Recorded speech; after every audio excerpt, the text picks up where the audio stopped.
Pfeiffer, Global Accounts Manager at Spansion Incorporated. Is that how you say it? You got it.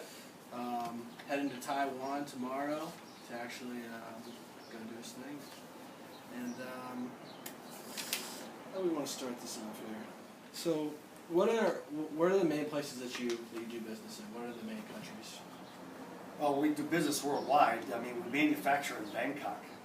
You personally, but I personally deal with India, Taiwan, Penang, Malaysia, and then several European countries. Okay. So, do those cultures that you work in, do they align themselves in a geographical sense, like in terms of tribes and religions, or is it more role oriented, like profession class? Profession class. I mean, one thing you don't do is talk politics or religion when you're having business dealings with other countries. So, you say you don't talk politics, but how does the political climate affect what you do and what you're trying to accomplish in those countries? Really doesn't, because I mean, if you look at if you look at China, for example, so we do business in China, we have our customers build in China, and you've almost got a two-tier political system in that even though they're communist, they're obviously embracing capitalism. It sort of happens. So you just don't ever talk about that. It's just one of those things you just kind of let roll. Okay. What about thought processes? How is their reasoning different from that of an American businessman? Or how is it similar to? Well, it depends on the industry. I mean, you've traditionally in Asian countries, there's no concept of union or unionization. So that makes a big difference. Here you've got companies that are unionized, and you've got companies, particularly in the tech industry, that aren't unionized. So what we find though is that in Asia, people are more in tune to the company and wanting to make that company successful. Would you say they're more committed in the long term? Yeah, absolutely. Yeah, and it doesn't mean that they're guaranteed a job for life, but there's more of a buy-in of that than I think you have here. So is it more of a family environment? Is what you're saying? Is it tighter, or is it? Well, just... I think family drives some of what they do. So, for example, in China, once again, you have people that will go to work at these complexes, these business industrial complexes. They live there, they eat there, they sleep there. They'll be away from their families that live in another part of China for, months at a time. And, they do that because that's where the jobs are and that's where the money is, and they send money back to their families. Okay. So, in a place like Taiwan, it's more U.S.-like in that, people go home to their families every night. It's a more pure capitalism, and it's just different. That's interesting because a lot of people in America, I think, we see that region of Southeast Asia and we think it's all pretty much the same, but it sounds like there's some stark contrast between. Yeah, absolutely. And then you go to a place like Singapore, and it's completely free market and capitalistic, and another whole economic-driven mentality. You said you guys have been doing business in Asia for a long time. Yeah. How do you cultivate those long-term relationships? Because I'm sure there's a ton of tech companies in there that are vying for your clients and stuff like that. How do you build that equity with them? Travel, face to face. I mean, that's the only way you can do it because, being in the country and learning their traditions and customs.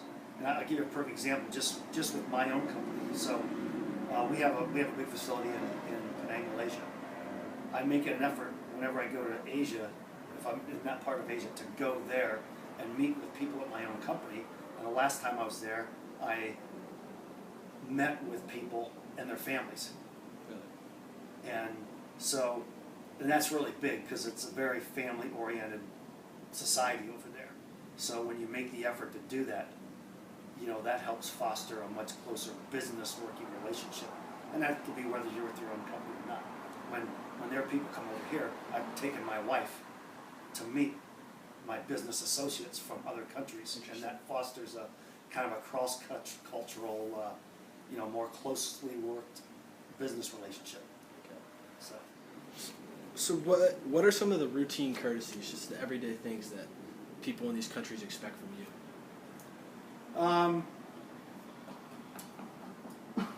I think think the first is a respect for their culture.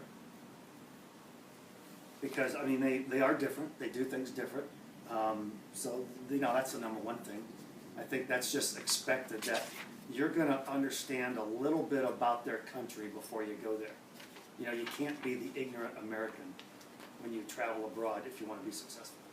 You have to understand, you don't talk about their politics, you don't talk about their religion, but you understand it, and you have background knowledge of it.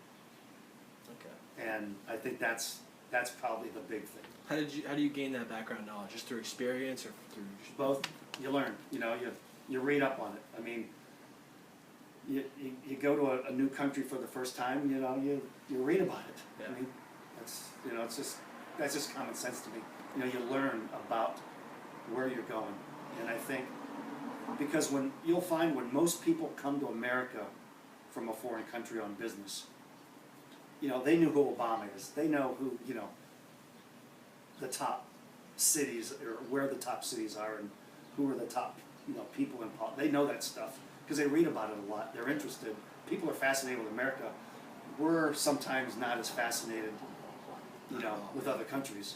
And so, you know, hence the ignorant Americans, right? Yeah. So as a result, you know, I think they expect us to at least do enough homework on them like they've already done on us.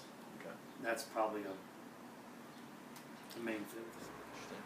One last thing, can you just give us a little bit more detail into your company, Spansion? Spansion, we are a flash memory company, and we're the world's leader in flash memory for the embedded market.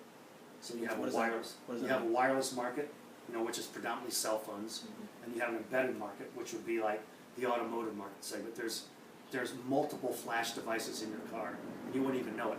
It's embedded somewhere in there, and it's just not typical consumer kind of a thing.